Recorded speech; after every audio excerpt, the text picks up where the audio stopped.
আসসালামু আলাইকুম রহমতুল্লাহ।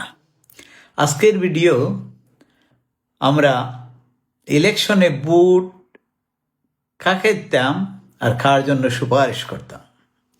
আমরা উলামায়ে কেরাম, ইসলামী চিন্তাবিদ, গবেষক হলেন পবিত্র কুরআন আল মজিদের 2টা আয়াত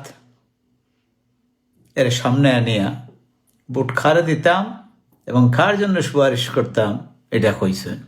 আয়াত দুটো হইল সূরাতুন নিসার 58 নম্বর আয়াত এবং 85 নম্বর আয়াত।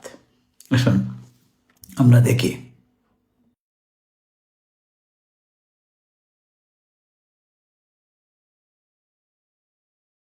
এই প্রথম আয়াতে আল্লাহ পাক রব্বুল আলামিন বলতেছেন যে আমানত তার প্রকৃত মালিকের কাছে হস্তান্তর করা। যেহেতু ভোট আমাদের একটা রাষ্ট্রীয় আমানত, তাই আমরা এই ভোটটা সৎ এবং যোগ্য লোক যারা দেশ পরিচালনা করতে পারবে, যোগ্যতার সহিত তাদেরকে আমরা ভোট দেওয়া জরুরি।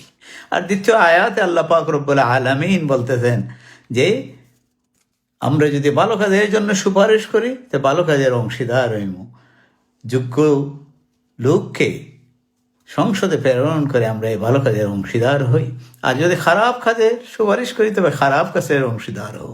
আসুন আমরা সবাই মিলে সৎ এবং যোগ্য লোককে আমাদের দেশ পরিচালনার দায়িত্ব অর্পণ করি।